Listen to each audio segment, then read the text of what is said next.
Peggy 7.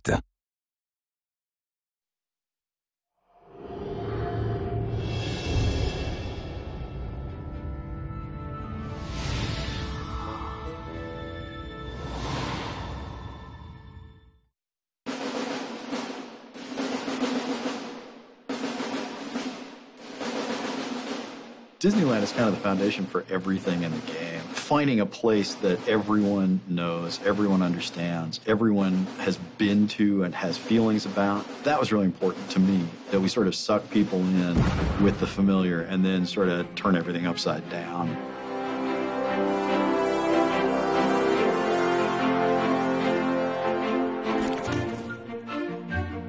If Walt Disney was going to bring into existence a world for forgotten and rejected characters, what form would it take? It's going to be his fondest dream, which is to build this park where adults and kids can experience joy together and where his characters, his creations, can live forever. In that sort of imaginary creation, it wasn't born fully formed. It wasn't perfect. It was incomplete. And so Oswald, its first inhabitant, had to finish it. He sort of has a sense that there's this thing out there, this park, this beautiful place, a place of magic. And so he's trying to recreate it as best he can, but he's never seen it. He's got old photographs and blueprints and stuff to work from. So this was essentially taking that same aspect of the cartoon characters who are forgotten or rejected and applying it to Disneyland. So rides that are rejected, animatronics that are rejected, shops that are rejected, pretty much anything that was in Disneyland or was even considered for Disneyland ended up becoming part of Wasteland. Disneyland has a lot to teach game designers. It's pretty incredible. The way the place is structured with a hub and spokes and transition areas that take you out of one place and sort of ease you into another one. We kept looking at all of the little details in the park that had come up throughout history and what we could do to pull from each one of those. Tomorrowland itself provided us a lot of inspiration for things that had been taken out and replaced. For a majority of the Tomorrowland Beetleworks characters, they've got elements of Tomorrowland from the theme parks in there. So you'll see little bits and pieces, and a lot of diehard Disney fans will be able to pick out certain characters or different rides. We tell stories through space, and there is no one better than an Imagineer at doing that. What the Imagineers do has infinite lessons to teach us.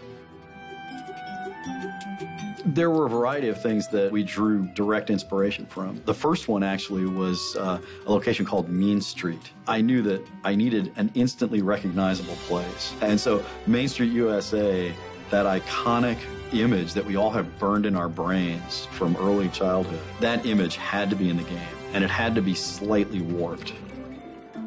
Gremlin Village is sort of Small World, sort of utilitunnels underneath Disneyland, mixed together.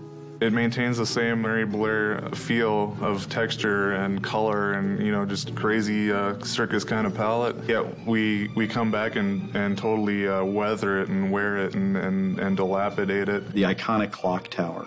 I looked at that thing at Disneyland and I just said, that's got to be my first boss monster. That thing has to come to life.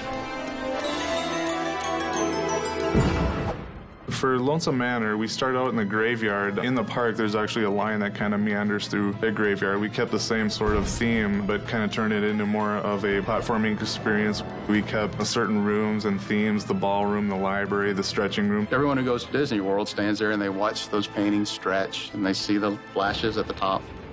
Well, here, you're going to interact with that stuff.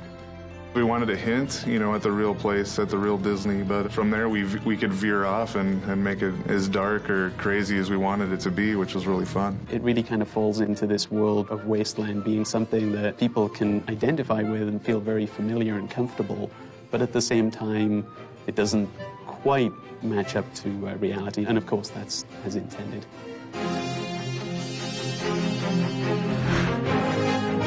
I hope it's kind of, recognizable but different, familiar yet strange, and funny, but kind of sad in its own way. I want players to feel that whole range of emotions, but always recognizing that this is based on Disneyland. And frankly, you know, if you know things about Disneyland, if you know things about Disney's history, things will be more significant than if you don't have that background. So Disney fans, I think, are going to have a blast.